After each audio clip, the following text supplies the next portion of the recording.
Assalamualaikum warahmatullahi wabarakatuh.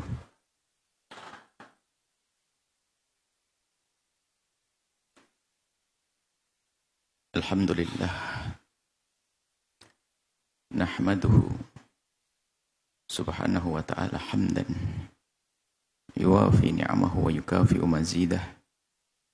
Ya Rabbana lakal hamdu kama yanbaghi li jalali wajhika wa 'azimi sultanik.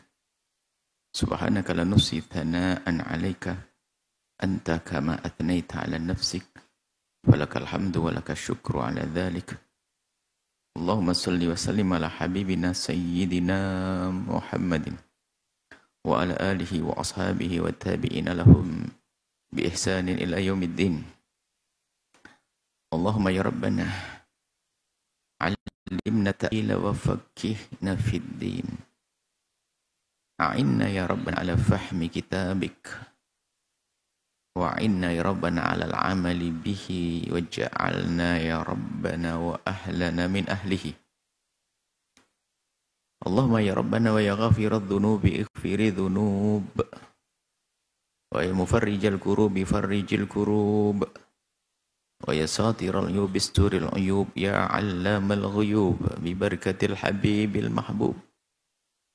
Urzuqna ya Rabbana taubata qabla al-maut asyhadata 'inda al-maut wal jannata ba'dal maut. Amma ba'd.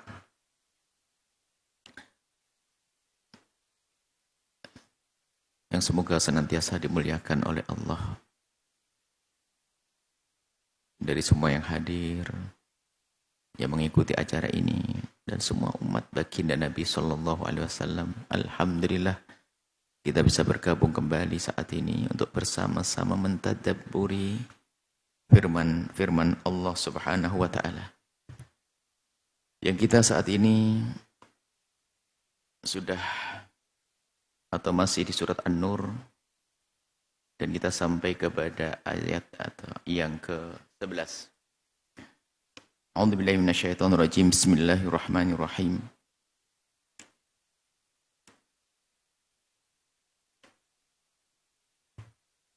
Innal ladzina ja'u bil ifki usbatum minkum la tahsabuhu syarran lakum bal huwa khairul lakum likulli imri'in minhum maktasaba minal itsm walladzi tawalla kibrahu minhum lahu 'adzabun lahu 'adzabun 'adzim. Pada pertemuan yang lalu kita membaca ayat tentang sebelumnya adalah tentang perzinaan, kemudian qadhf, kemudian li'an. Kemudian ini satu ayat atau surat beberapa ayat Al-Quran yang diturunkan untuk wanita mulia Sayyidat Aisyah radhiyallahu taala anha. Ada yang sering atau disebutkan dengan istilah hadithul ifik, berita dusta yang dihembuskan oleh orang munafik. Pemimpinnya adalah Abdullah bin Ubay bin Salul. Pemimpinnya orang munafik. Selagi orang munafik, dia itu seolah-olah kaum mukminin, seolah-olah golongan orang beriman, tapi dia membuat kerusakan di dalam tubuh kaum mukmin karena mu'minnya hanya zahirnya saja, batinnya tidak beriman. Suatu ketika Sayyidina Nabi dengan Siti Aisyah melakukan perjalanan bersama rombongan pasukan begitu. Saat singgah di sebuah tempat, Siti Aisyah merasa atau Siti Aisyah ada hajat yang diselesaikan. Ada hajatnya. Hajat sebagai manusia. Kemudian setelah itu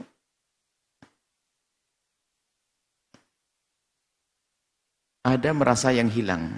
Ikatan kalungnya itu tidak ada. Kemudian karena ada yang terjatuh dan hilang, Siti Aisyah mencarinya di wilayah tersebut, di lingkungan tempat tersebut. Setelah dari sebuah rumah atau tempat, untuk singgah, kemudian melakukan perjalanan, di tengah perjalanan baru kemudian ada hajat atau ada hajat, ya, hajatnya seorang manusia. Kemudian di saat seperti itu ada merasakan yang hilang. Dan Siti Aisyah mencari barang yang hilang tersebut. Dan kebiasaan wanita, dan itu setelah ayat hijab. Ayat hijab itu dulu, ayat hijab itu, biar belum ada perintah menggunakan hijab penutup untuk para nisa, para wanita, menutup dengan wajah, menutup wajahnya, ayat hijab. Kalau dikatakan ayat hijab itu ternyata nanti dalam pembahasan ahli fikih,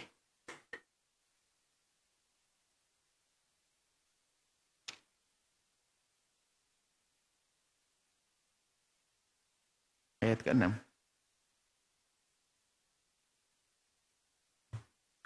Ayat ke-6. Lian belum selesai waktu itu? Hah? Oh, ayat ke-6. Bukan surat hadis ifik.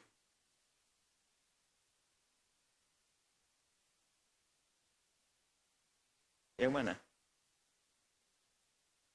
Informasi yang mana? Ayat 6. Hah?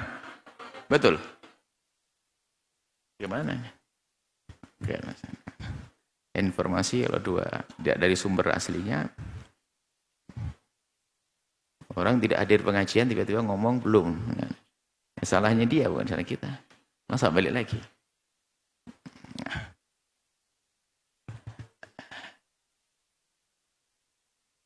Kemudian seorang wanita ini memang sangat dihormati, dimuliakan. Kalau kendaraan itu kan mobil hari ini, dulu enggak onta, itu ada haudaj, itu ada satu tempat penutup kayak rumah kecil yang di atas onta. Dan tertutup rapi. Siti Aisyah waktu itu lagi keluar. Dan lagi istirahat juga orang lagi itu. Kemudian setelah itu, karena mereka sangat menjaga tentang perempuan, menduga Siti Aisyah ada di dalam. Dan Siti Aisyah waktu itu adalah umurnya juga masih. Dan secara fisik mungkin tidak terlalu berat badan beliau, sehingga nggak sadar waktu diangkat. Kemudian berjalanlah. Dikira Siti Aisyah ada di dalamnya. Setelah berjalan lama, Siti Aisyah setelah mencari bingung, sudah ketinggalan. Karena ketinggalan, Siti Aisyah orang cerdas. Kalau ngejar mungkin terlalu jauh. Tapi akan kembali ke rumah. Jadi kalau kita ketinggalan kendaraan itu jangan lari. Diamlah di tempat yang kita ditinggal, nanti dia akan balik lagi, kan begitu. Kalau kita lari, sama-sama lari mencari. Diam di tempat, nanti kata Siti Aisyah, pasti kalau sudah kerasa akan kembali ke tempat ini. Coba ditunggu lama tidak, akhirnya Siti Aisyah istirahat di rumah yang ditinggali tadi, yang disinggahi. Tertidurlah Siti Aisyah di situ sendirian. Kemudian tidak lama kemudian ada seorang laki-laki namanya Sofwan. Sofwan juga singgah di tempat itu, nggak tahu kalau ada orang. Tidak ngerti kalau ada orang. Singgah di tempat itu. Waktu malam gelap, tinggal di tempat tersebut, tidak ada yang tahu. Cuman setelah itu ngerasa kok ada sesuatu yang bergerak di situ. Setelah dilihat siapa yang bergerak ini, ternyata ada barang hitam, benda hitam itu bergerak didekati. Waktu itu Sofwan itu pernah melihat Siti Aisyah sebelum ayat hijab. Jadi sudah tahu wajah Siti Aisyah. Kaget lihat ada Siti Aisyah di sini. Langsung kalau begitu Siti Aisyah juga segera menutup, kemudian langsung ya sudah diantarkan, dikejarkan kepada rombongan itu. Setelah sampai dikejarkan ke rombongan itu, setelah sampai disaksikan orang pada kebingungan kehilangan Siti Aisyah ini. Ternyata disusulkan. Setelah disusulkan mereka ya alhamdulillah. Artinya kedatangan Siti Aisyah dengan Sofwan bukan sembunyi-sembunyi, terang-terangan. Menunjukkan apa? Memang betul-betul ingin mengejarkan. Bukan melakukan sesuatu yang tidak baik. Cuman di balik ini, lihat. Jadi terang-terangan. Jadi datangnya Sofwan wa Siti Aisyah diantarkan ke rombongannya. Ada Abdullah bin Ubay bin Salul melihat kejadian ini. Langsung buat satu fitnah.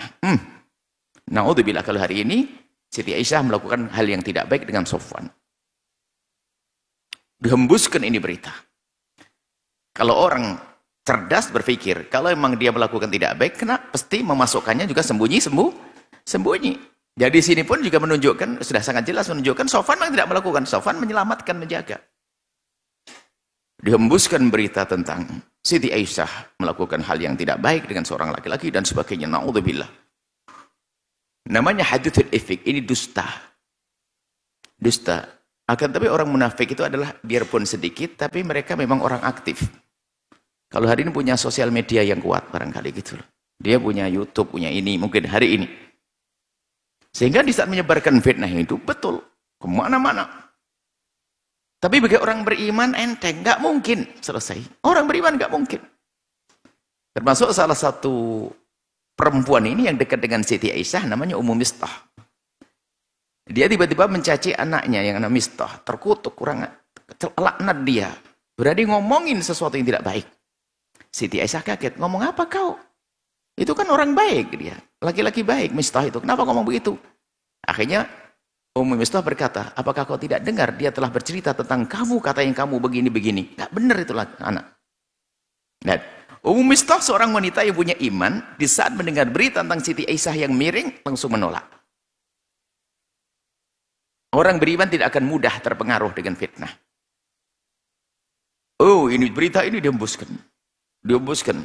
Sampai berita. Siti Aisyah sendiri tidak mengerti, kecuali setelah beberapa waktu kan begitu. Baru setelah itu Siti Aisyah gelisah, ya namanya manusia. Difitnah seperti itu, ya sedih, menangis. Bagaimana dia, kalau bahasa sekarang, mukanya taruh di mana di hadapan baginda Nabi. Baginda Nabi tidak akan memutuskan kecuali dengan wahyu. Kemudian bertanya kepada Sayyidina Abu Bakar, ya kalau memang ini Sayyidina kepada ibundanya, kepada semua orang-orang dekatnya, ya tidak bisa berkata apa-apa. Dan Nabi Muhammad juga mengatakan tidak mengiyakan, juga tidak mengatakan tidak. Karena berita sudah tersebar, Nabi yakin bahwasanya kalau ada apa-apa pasti akan dijelaskan oleh Al-Quran. Hingga pada akhirnya turunlah ayat. Ayat yang membebaskan Siti Aisyah dari tuduhan-tuduhan ini. Ini dah sebut ayat yang turun saat ini, yang kita baca saat ini. Jadi sampai Ibnu Katsir mengatakan Siti Aisyah dibebaskan oleh Allah. Kalau dulu ada Siti Maryam sempat dituduh berzina, Allah membebaskan dengan lesannya anaknya, anak seorang nabi, Nabi Isa yang masih kecil berkata, bukan. Tapi Siti Aisyah di saat dituduh melakukan ketidakbaikan, Allah langsung menurunkan ayat Al-Quran. Sehingga para ulama, termasuk Ibnu Katsir dan yang lainnya para ulama mengatakan bahwasanya, maka barang siapa yang sampai hari ini kok masih mengatakan Siti Aisyah melakukan ketidakbaikan, dia bukan sekedar perlu dididik. Kalau orang mengatakan sahabat yang lain, menuduh sahabat yang lain, iya, sebuah kesalahan. Tapi kalau Siti Aisyah, maka dia kafir. Kenapa? Karena Siti Aisyah sudah dibebaskan oleh Al-Quran. Dibersihkan oleh Al-Quran bahwasanya Siti Aisyah tidak melakukan apa-apa. Kalau yang sahabat yang lain masih mungkin, karena belum dibebaskan, belum dibersihkan oleh Al-Quran, bisa saja kalau tuduhan pada sahabat, mungkin seorang sahabat melakukan begini-begini. Biarpun tidak boleh kita menuduh begitu, kan kemarin sudah disebutkan, tidak boleh kita menuduh orang berzina. Tapi Siti Aisyah di saat dituduh, bukan sekedar Siti Aisyah membebaskan dirinya. Dengan lalu berkata, aku tidak melakukan, tidak. Diam Siti Aisyah hanya menangis dan menangis, turun ayat. Bahkan waktu Sayyidina Abu Bakar berkata, Aisyah, kau terima kasih ke Rasulullah? Tidak. Aku hanya terima kasih kepada Allah. Karena yakin betul. Siti Aisyah bahwasanya memang dia tidak melakukan dan akan ditolong oleh Allah. Dan dibersihkan oleh Allah bahwa Siti Aisyah tidak melakukan itu semuanya. Sehingga yang menduga Siti Aisyah melakukan, para ulama mengatakan kafir. Kenapa? Sudah dibebaskan oleh Al-Quran. Artinya memang tidak melakukan. Kalau orang lain, kemarin disebutkan orang menuduh berzina fasik. Karena masih ada kemungkinan ia berzina. Seorang menuduh orang berzina. Qadhf namanya, dikatakan fasik. Menuduh berzina, fasik kemarin. Tapi kalau Siti Aisyah menuduh Siti Aisyah, tidak fasik. Bukan sekedar fasik. Dianggap kafir karena mengingkari yang ada di dalam Al-Quran. Sebab ayat ini turun untuk Siti Aisyah. Membebaskan Siti Aisyah daripada tuduhan-tuduhan itu. Maka jangan sampai ada. Hari ini masih ada sekelompok orang yang mencoba untuk merendahkan Siti Aisyah. Hati-hati. Siapapun merendahkan Siti Aisyah, mengerikan. Menurut para ahli tafsir dahulu, dikatakan dia kafir. Kenapa? Siti Aisyah sudah dibebaskan. Disucikan oleh Allah namanya. Dibersihkan namanya oleh Allah langsung dengan ayat yang panjang. Yang banyak di sini. Di antara ini. Innalladzina ja'u bil ifki usbatum minkum. Yang datang dengan berita dusta itu usbatun, sekelompok. Minkum dari kalian. Mengaku beriman. Bukan orang dari luar. Ya. Bukan dari orang yang memang dari awal memusuhi Nabi Muhammad. Tidak. Tapi orang dari dalam minkum. Siapa itu? Munafik. Abdul bin Ubay. Jadi membawa berita itu dalam minkum dari kalian. La tahsabuhu syarran lakum. Engkau, wahai Siti Aisyah, engkau, wahai Sayyidina Abu Bakar, engkau, ini arahnya kepada kaum mukminin, khususnya orang dekat dengan Siti Aisyah. Jangan kau anggap itu sebuah petaka buat kalian semuanya. La tahsabuhu syarran lakum. Jangan kau anggap ini petaka buat kalian semua. Bal huwa khairul lakum. Akan tapi justru ini kebaikan untuk kalian semuanya. Pertama, dengan difitnah ini akan terangkat derajatmu, akan terhapus kesalahanmu. Dan setelah itu apa? Justru akan menjadi sebab dimuliakan. Bahkan itu dipakai strategi berpolitik ya. Makanya ada satu, kalau orang dijatuhkan kok ternyata setelah itu kok menjadi bersih, bersihnya mengkilatnya lebih. Kalau orang habis difitnah, ternyata bisa dibebaskan. Yang membebaskan ini Allah. Kalau kita difitnah,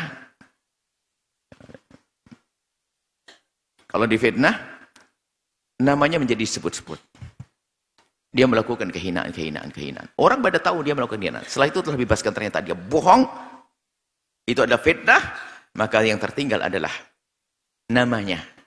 Masih ada dikenang oleh orang, sekaligus sudah dibersihkan dari fitnah itu.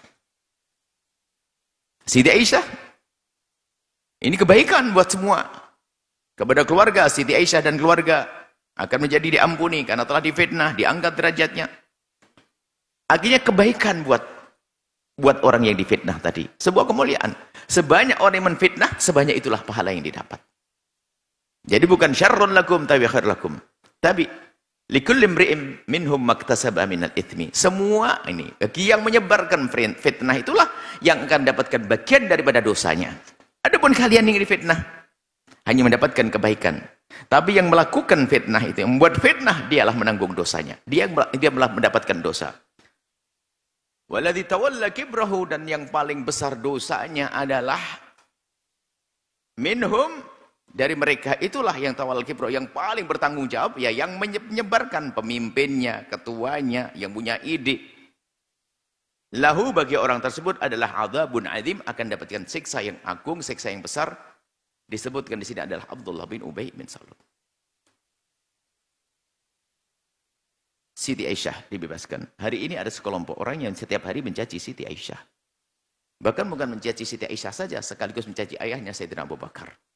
Bahkan nanti ada tambahan yang mencaci Sayyidina Hafsah dan mencaci Sayyidina Umar bin Khattab. Makanya sudah Anda pastikan hari ini, kalau ada sekelompok yang menjelekkan Siti Aisyah, pastikan dia adalah kelompok yang jauh dari kebenaran. Sudah selesai. Rambu-rambunya begitu. Ini jelas ini.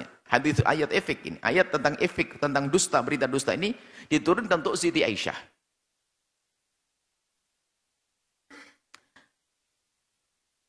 Laula id sami'tumuhu. Laula ini tahdid iman. Kenapa di saat engkau mendengar berita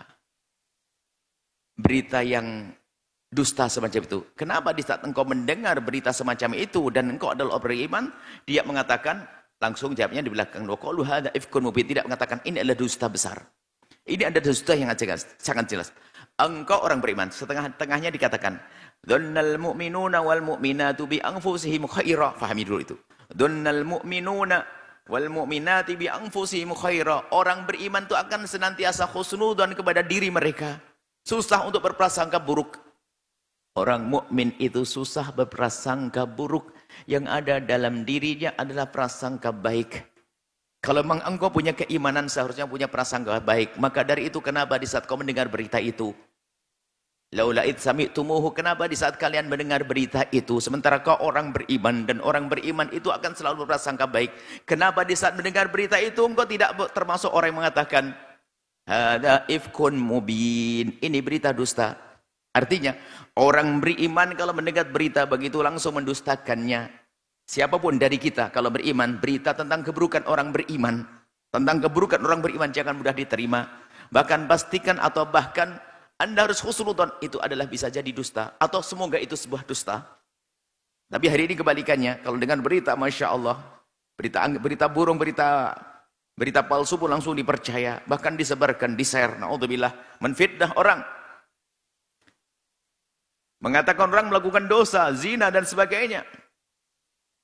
Kerusakan akhlak. Nge-share. Jangan Anda berani memindah berita buruk tentang seseorang kepada orang lain. Anda mendengar saja sebuah musibah.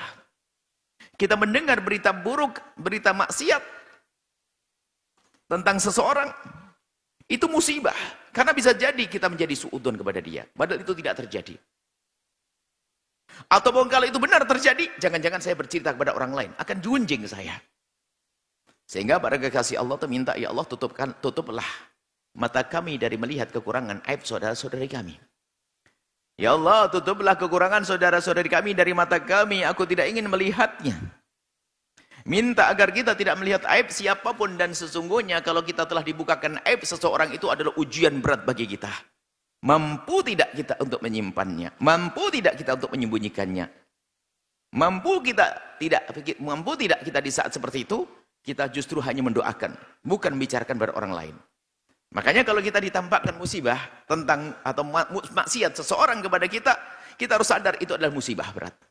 Istighfarlah yang banyak. Astagfirullah, kenapa kok kelihatan maksiat? Kadang orang dekat pada kita, orang kita percaya. Apalagi itu kadang-kadang orang yang memberi ilmu kepada kita. Suatu ketika kita minta petunjuk dari sang guru mulia. Sebab dalam doa kami selalu kami doa begini, ya Allah, tutuplah kekurangan guru kami dari mata kami, ya Allah. Tutuplah aib guru kami dari mata kami. Itu selalu kita panjatkan doa itu. Cuman saya pikir-pikir, ini kok kayak kurang ajar. Berarti saya telah prasangka guru saya jelek. Kok saya doanya begitu? Akhirnya memang kami pengen ditutup agar tidak melihat. Sebab kalau saya melihat kekurangan guru saya, nanti lalu kurang cinta, lalu saya kurang berkah, nur ilmunya tidak pindah ke saya. Saya minta, ya Allah, tutuplah kekurangan guru kami dari mata kami. Terus, ya Allah, tutuplah kekurangan guru kami dari mata kami. Ya Allah, kekurangan tutuplah. Cuman kita setelah banyak berdoa begini kok, ini kok kayak suudon saya itu. Kalimatnya kok nggak enak banget. Tutuplah kekurangan aib guru kami dari mata kami. Lalu kami tanyakan pada guru kami tentang doa saya ini benar enggak ini kok suudon. Kalau salah saya minta maaf. Ternyata guru mengatakan, gurumu manusia kan? Iya. Bisa salah ya? Ya. Sudah. Benar. Doa yang kau baca adalah benar. Yang enggak boleh memang prasangka. Kalau doa gitu boleh. Alhamdulillah. Jadi kita doa itu boleh. Ya Allah, tutuplah kekurangan orang tua kami dari mata kami, ya Allah. Ya Allah, tutuplah kekurangan saudara-saudari kami dari mata kami, ya Allah. Ya Allah, tutuplah kekurangan pasangan kami dari mata kami. Seharusnya minta untuk ditutup kekurangannya, sekarang malah mengorek-ngorek. Iseng pengen lihat handphonenya, lihat ininya, segala macam. Nah, kita bikin ngotori hati sendiri, ngerusak diri sendiri. Kita fudul pengen tahu handphonenya orang, pengen tahu isi agenda pribadinya seseorang. Kenapa kita menjadi kotor begitu? Bahkan ada orang yang punya kecerdasan bukan dalam belajar, di dalam mencari aibnya orang. Dia duduk begini, teman-temannya itu buka handphone, dia cuma ngelirik tok. Itu langsung tahu kalau dia lagi ribut sama suaminya. Langsung bisa nyimpulkan, bisa cerita. Lagi ribut tuh. Padahal hanya sepotong-potong. Padahal hadir pengajian berjam-jam nggak paham-paham dia. Tapi gini tidak paham dia. Kalau sudah app-nya orang cerdas dia. Na'udzubillah. Bahkan pakai tafsirnya, syarahnya, ada tambahannya. Hati-hati. Jika itu dari kita, ayo kita berhenti daripada senang mendengar berita buruk tentang seorang yang beriman.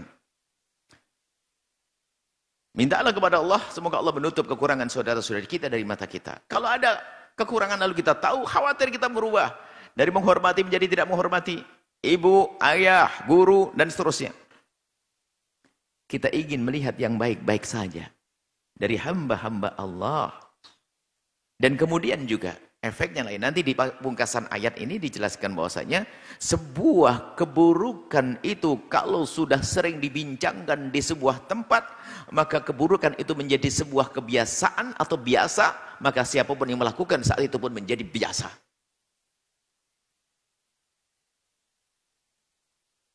Sehingga termasuk dosa zina ini bagaimana? Ditutup. Setelah orang dihukum pun dicambuk, taghribu amin, dijauhkan. Diasingkan 1 tahun, dia dijauhkan dari lingkungan tersebut. Supaya tidak terus jadi bincangan, oh dia berzina, begitu. Sebab kalau sebuah kampung, perbincangan tentang zina misalnya sudah biasa. Si fulan zina, sini zina, semuanya banyak orang zina. Akhirnya zina biasa di situ. Akhirnya setiap orang pun tidak takut melakukan zina. Kenapa? Sudah ada contohnya, sudah ada yang lainnya. Na'udzubillah. Maka menyebarkan berita zina adalah dosa. Termasuk tadi hukumnya hukum dicambuk 80 kali qadhaf. Kalau tidak bisa mendatangkan 4 saksi. Karena itu tidak akan punya daya rusak kepada umat yang besar. Dahulu mungkin kalau ada di sebuah kampung ada orang kepleset dalam zina, wah hebohnya luar biasa. Hari ini sudah menjadi biasa. Na'udzubillah. Hati-hati kalau sudah perzinaan ada di sebuah kampung dan dianggap sebuah kebiasaan, tinggal nunggu saja bencana Allah akan turunkan ke tempat tersebut. Tapi bencana yang paling serem adalah nanti di akhirat. Baik, orang beriman, dhannal mu'minuna wal mu'minatu bi anfusihim khairah, seperti itu. Sehingga kenapa orang-orang beriman itu di saat mendengar berita? Maksudnya kenapa? Maksudnya hendaknya kalian itu, gitu kurang lebihnya gitu kalau kita gampangkan mana. Hendaknya kalian itu di saat mendengar berita, efek berita dusta langsung ifkun azim, ini berita dusta. Ifkun mubin, ini berita dusta yang sangat jelas. Imanmu yang menyerumu untuk mengatakan semacam itu. Sebab orang beriman pada dasarnya adalah dia jauh dari kemaksiatan. Kalaupun ternyata ada di depan mata kejadiannya, kita lihat sendiri, melihat sendiri pun tidak boleh kita mudah cerita kepada seseorang, apalagi tidak melihat lalu bercerita. Melihat saja tidak boleh kita bercerita. Melihat di mata kita, itu pun nggak boleh kita mudah bercerita kepada siapapun. Bagaimana kita hanya mendengar berita saja, kemudian kita sebarkan. Oh, na'udzubillah.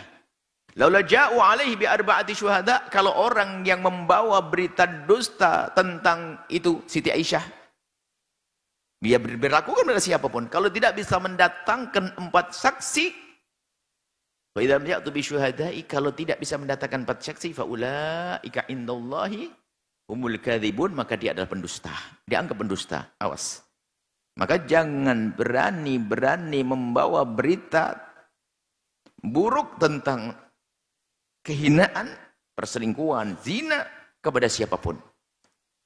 Jika kita bawa berita tanpa mendatangkan 4 saksi, maka kita akan dicambuk. Hari ini masalah gosip luar biasa. Kamu tidak tahu dia begini, dia begini. Pakai bahasa yang begitu, dia telah selingkuh. Selingkuh punya makna luas sekali. Mungkin bagi sebagian orang yang punya kemuliaan tinggi, cukup ngobrol yang sedikit berlebihan sudah dianggap perselingkuhan berat. Tapi bagi orang yang telah merendahkan dirinya, mungkin sampai perzinahan tidak dianggap sebagai sebuah pelanggaran. Naudzubillah, dianggap biasa. Naudzubillah, ini adalah karena kebiasaan. Tapi di kalangan orang mulia, mulia ya mulia. Perzinahan susah terjadi, susah dilakukan. Sehingga bagi orang-orang beriman, kalau seandainya tadi itu bukan golongan orang beriman, dari golongan orang-orang yang punya kemuliaan, seperti orang-orang merdeka dari kalangan Arab waktu itu, dia itu susah kok menerima berita tentang perzinahan. Seperti dikisahkan kemarin seorang wanita namanya Hindun. Hindun seorang wanita mulia di kalangan Arab, dan dia yang sangat membenci Nabi, musuhin Nabi. Dan targetnya adalah membunuh orang-orang dekat dengan Nabi sampai dia membuat sayembara sehingga seorang laki-laki namanya Wahsy ingin mengikuti sayembara bisa membunuh Hamzah, Sayyidina Hamzah dengan tombak. Dan namanya Hindun begitu bencinya kepada Nabi setelah Sayyidina Hamzah paman Nabi dibunuh di perang Uhud, ditombak, didatangi, dibelah dadanya, diambil hatinya dan digigit, menunjukkan begitu bencinya Hindun kepada Rasulullah SAW. Tapi suatu ketika waktu Fathu Makkah, Hindun menjadi Sayyidatuna Hindun, mendapatkan hidayah, kan? Mendapatkan hidayah dari Allah, masuk Islam. Dan di saat diajak baiat oleh Rasulullah, di saat berbaiat ya Hindun dan wahai muslimat, wanita yang masuk Islam, berbaiatlah, berjanjilah kalian. Berjanji untuk apa? Berjanji untuk tidak mencuri. Baik, kami yang tidak akan mencuri. Berjanji untuk tidak minuman keras. Berjanji kami tidak akan minuman keras. Berjanjilah kalian untuk tidak berzina. Terdiam Sayyidina Hindun. Apakah orang seperti saya ini kebayang berzina atas nil hurratu? Sampai aku harus berjanji untuk tidak berzina? Lihat. Tidak kebayang zina biarpun belum masuk Islam. Kenapa? Kemuliaan. Kemuliaan ada pada dia. Nah, orang beriman, apalagi orang beriman di kalangan orang-orang mulia. Orang beriman, itu tadi sebelum beriman saja sudah menjaga kehormatannya.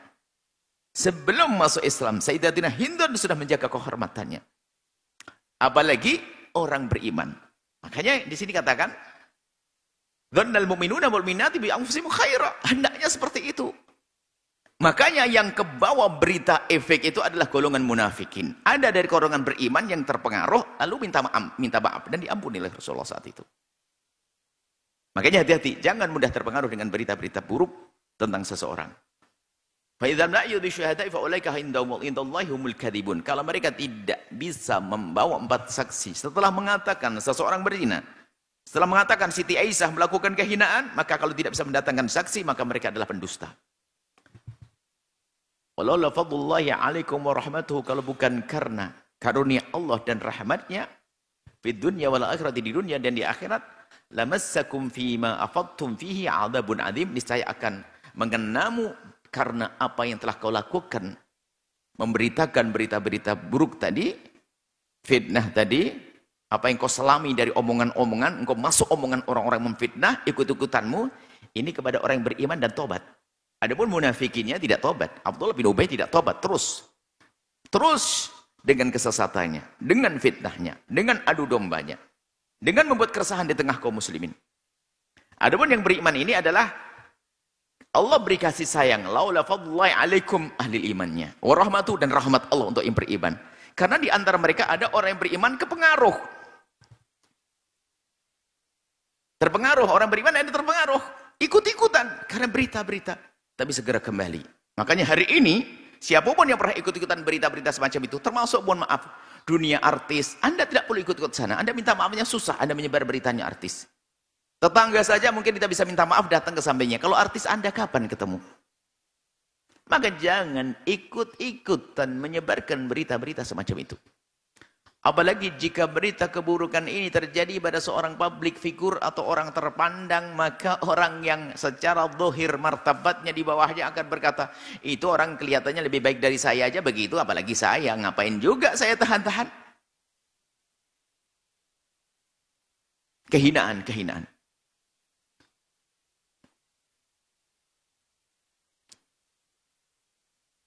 Italaqawnahu bi alsinatikum, tatkala mereka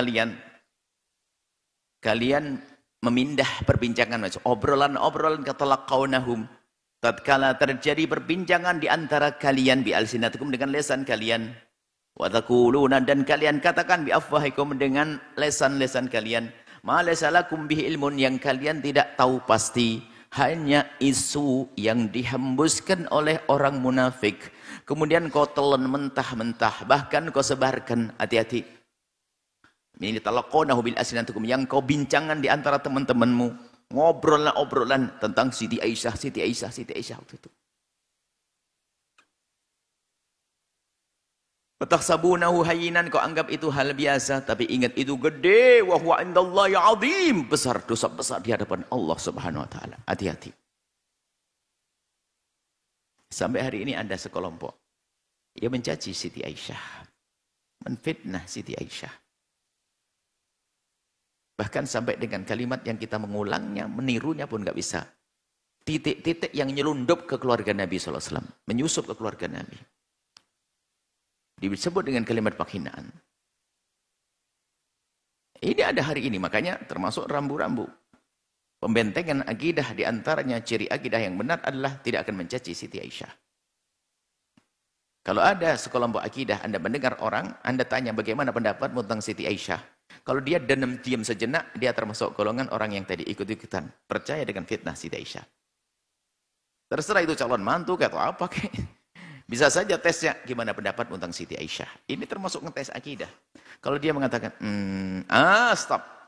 Bahaya kau. Orang beriman, bagaimana pendapatmu Siti Aisyah?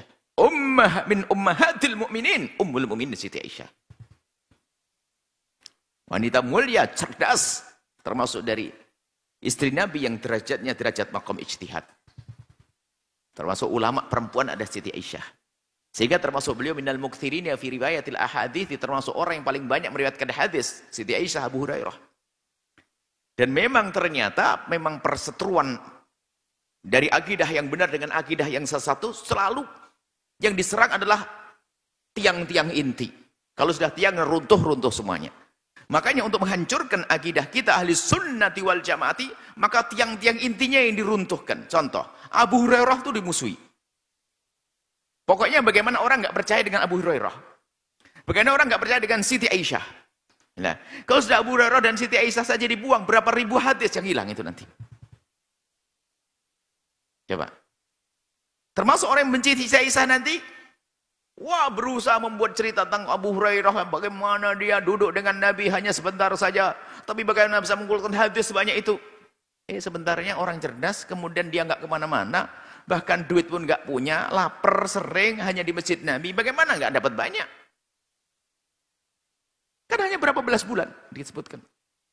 Tapi mereka mengatakan, wah ini dusta. Abu Hurairah. Kemudian orang-orang yang paling penting dalam sejarah Islam, Sayyidina Umar, Sayyidina Abu Bakar, diruntuhkan semuanya. Kalau sudah Sayyidina Abu Bakar dibangkas, Sayyidina Umar dibangkas, sahabat Nabi ini dihancurkan, difitnah, kemudian orang percaya, lihat, runtuhlah Islam. Dan terus ada upaya-upaya sampai akhir zaman. Kita lanjutkan. Walaula id sami'tumuhu qultum ma yakunu lana an natakallama bihadza subhanaka hadza buhtanun 'adzim. Walaula id sami'tumuhu. Walaula id sami'tumuhu kayak tadi. Kenapa? Atau hendaknya engkau itu, hendaknya orang beriman itu, kalau mendengar berita, hendaknya kalian itu kalau dengar berita, berita-berita buruk tersebut, karena kalian orang beriman. Berita-berita fitnah itu orang beriman akan berkata, "Qultum ma yakunu lana an natakallam bihadza, an natakallama bihadza." Kami tidak akan mungkin ngomongin hal yang demikian itu. Maha suci engkau ya Allah, hadza buhtanun adzim, ini dusta. Lah orang beriman itu begitu. Susah percaya kepada fitnah. Susah percaya kepada fitnah. Dan begitu mudahnya untuk mengalihkan, berprasangka buruk kepada umat yang beriman. Begitu mudahnya prasangka baik kepada orang yang beriman, dan begitu susahnya berprasangka buruk kepada orang beriman. Imannya yang menghalangi untuk berprasangka buruk. Kalau sudah prasangka buruk ini ada, Masya Allah, akan naik, akan ada tarkiyah apa? Peningkatan lebih dahsyat, lebih serem. Mungkin biasa prasangka buruk kepada sahabat. Hati-hati, prasangka buruk. Sehingga nggak bisa. Sampai dia tuh kerjanya ngetes temannya, di telepon. Setelah nelpon begini, dia itu sombong banget di telepon. Sudah tahu telepon, nggak mau ngangkat. Anda tidak tahu, bohong, Anda tahu kok, Anda ngelihat ente. Masya Allah, sudah prasangka. Memang teleponnya di hadapannya, kan bisa saja teleponnya balik tengkurap begini. Kemudian nggak ada suaranya, kan bisa saja. Wah, memastikan mulai ini prasangka. Kepada sahabat sudah prasangka buruk. Sombong dia, mentang-mentang dia sudah mulai sukses, di telepon nggak bisa. Prasangka nanti meningkat pada orang tua. Nanti meningkat prasangka buruk kepada baginda Nabi sallallahu alaihi wasallam. Sehingga kalau membaca sesuatu yang ada hubungannya dengan Nabi akan menjadi suudzon kepada Nabi. Termasuk satu orang yang dikatakan dia itu menghafal Al-Qur'an. Mengajar fikih bahkan, mengajar syariat. Menghafal Al-Quran rupanya hatinya kotor biasa dengan prasangka buruk. Dimulai dari prasangka buruk kepada orang yang beriman. Hingga suatu ketika di saat mendengar cerita ayat tentang Sayyidina Zaid, Sayyidah Hafsah, Sayyidah Zainab di Al-Quran. Langsung prasangka buruk. Oh begitu Nabi Muhammad. Langsung. Tidak lama kemudian dia murtad. Keluar dari iman. Na'udzubillah. Prasangka buruknya langsung meningkat ke Nabi. Nanti ke Allah. Prasangka buruk hati-hati. Kita lanjutkan. Ya'idhukumullahu an ta'udu limithlihi. Allah mengingatkan kalian agar kalian tidak kembali kepada itu. Siti Aisyah sudah tuntas, tapi kan masih ada Aisyah-Aisyah yang lainnya. Wanita-wanita mulia yang lainnya. Termasuk sampai hari ini. Maka jangan sampai kejadian itu yang terjadi pada sahabat Nabi yang akhirnya menangis minta maaf kepada Nabi dan dimaafkan, jangan sampai terjadi pada kalian. Ada lagi yang tidak meminta maaf. Dan itu pun ada sanadnya sampai hari ini. Di kalangan sahabat Nabi yang waktu itu ikut terbawa isu, bahkan menyebarkan isu, ada yang tobat dan diampuni. Ada yang rombongan Abdullah bin Ubay Salul tidak, sampai hari ini pun dipertahankan. Ada sampai hari ini, munafikin. Sampai hari ini masih ada ini, grup-grupnya ada. Sampai hari ini. Makanya kami kasih rambu-rambu. Jika ada sekelompok yang mengatakan ahli iman, tapi kalau ini hantam Siti Aisyah, hati-hati. Jauhkan dari kehidupan Anda. Karena di agama mengajarkan kebencian. Bukan mengajarkan keindahan. Yang dibenci siapa? Siti Aisyah. Bahkan tuduhan yang mengerikan. Bagaimana seorang baginda Nabi tertipu, disusupkan dalam rumahnya perempuan tidak baik. Enggak usah bagi Nabi deh, ayahmu. Saya pakai mu Anda, biar sadar. Ayahmu, kemudian ada orang ngomong, ayahnya itu kemasukan, ada pelacur nyusup jadi istrinya. Enak enggak? Ayahmu kemasukan pelacur. Itu gak tega bagaimana baginda Nabi SAW. Orang yang sangat mulia dijaga oleh Allah. Pasti akan Allah pilihkan terbaik. Pasangan terbaik, keluarga terbaik dan seterusnya. Itulah Rasulullah SAW. Kemudian kita lanjutkan. In kuntum mu'minin, jika engkau beriman, kau akan dengar nasihat ini. Dan nasihat ini berlaku untuk para sahabat Nabi zaman itu. Lalu ada tobat, kemudian jadi pelajaran buat yang lainnya. Sehingga mereka faham bahwa ini jelas untuk Siti Aisyah. Sampai ada keputusan waktu mengatakan, yang mencaci Siti Aisyah adalah kafir berdasarkan pemahaman yang jelas. Karena Siti Aisyah benar dibersihkan. Ayat ini turun hanya untuk Siti Aisyah. Untuk mengangkat Siti Aisyah, membersihkan Siti Aisyah. Lalu bagaimana orang mencaci Siti Aisyah? Mengolok Siti Aisyah, merendahkan Siti Aisyah. Yubayyinullahu lakumul ayati wallahu alimun hakim. Allah akan menjelaskan kepada kalian tentang permasalahan tersebut dan sungguh Allah Maha Bijak. Pelajaran, lihat. Kemarin bicara tentang zinanya orang. Kemudian ada orang menuduh zina. Kemudian ada suami istri saling menuduh, namanya li'an. Bisa jadi terjadi kita tuduhan kepada orang-orang mulia. Ini pendidikan. Pelajaran dijelaskan oleh Allah semuanya untuk pelajaran bagi kita. Innalladzina yuhibbuna an tasyi'a al-fahishatu fil ladzina amanu lahum adzabun alim. Mereka yang gemar menyebarkan informasi buruk kaum muslimin untuk disebarkan di kaum beriman, merekalah orang yang mendapatkan siksa yang sangat pedih. Fid dunya wal akhirati, di dunia dan akhirat. Jadi ada sekelompok manusia memang hobinya menyebarkan berita buruk orang-orang beriman. Fitnah orang-orang beriman. Menfitnah dan menyebarkan, hobinya begitu. Dan hari ini masih ada. Kecanggihannya ya berubah, berbeda-beda. Mungkin Abdullah ibn Ubay bin Salul itu kalau hidup zaman ini kayaknya menguasai media betul dia. Dia punya trik dalam menyebarkan fitnah dahsyat. Trik menyebarkan fitnah dahsyat. Sehingga hati-hati kita. Bisa saja fitnah kepada kaum muslimin melalui media-media yang kita dapat. Sehingga menjadi permusuhan kita. Hari ini permusuhan dihadirkan oleh gara-gara media. Ngadu domba. Maka kami ingatkan kepada semua yang berurusan dengan media, yang mendengar bukan satu orang di hadapanmu, akan tapi di sana Maka pastikan apa yang keluar dari lisanmu jangan sampai menjadi sebab prasangka buruk kepada orang beriman. Dan jangan menjadi sebab permusuhannya orang beriman. Adu domba. Pastikan itu. Sebab kalau membawa kejelekan orang beriman, merendahkan, lihat, itu fitnah, dosa besar. Dan kalau itu kebenaran bisa menjadi sepermusuhan. Di samping menggunjingan. Dan itu semua adalah dosa besar di hadapan Allah subhanahu wa ta'ala. Wallahu ya'lamu wa antum la ta'lamun. Allah maha tahu dan kalian tidak tahu. Semua yang Allah berlakukan semuanya dengan kemahatauan Allah. Allah maha tahu tepat. Tinggal kita mengambil faedah. Belajar daripada kisah-kisah yang Allah hadirkan. Walau la fadlullah alaikum wa rahmatuhu wa annallah ra'ufur rahim. Kalau bukan karena kasih sayang Allah kepada kalian semuanya, niscaya kita akan menjadi berantakan. Dan kasih sayang Allah diantaranya adalah memberi kabar semacam ini untuk pelajaran bagi kita. Allahu ra'ufur rahim, Allah maha kasih dan maha penyayang. Maka ayo belajar daripada kisah ini. Kalau kita tarik ke belakang, setelah itu baru rambu-rambu ke depan. Kamu jangan begini, jangan begini, jangan begini. Nih, nanti untuk menjadi orang beriman. Jadi kalau kita ulas dari pertama ayat berbunyi tentang perzinaan. Na'udzubillah. Perzinaan adalah kehinaan. Satu, jangan berzina, itu kehinaan. Kemudian yang kedua, jangan menuduh orang berzina. Menuduh orang berzina. Karena itu namanya qadhaf. Yang ketiga adalah, apalagi dalam rumah tangga suami istri. Jangan gampang mengatakan suamiku begini, istriku begini.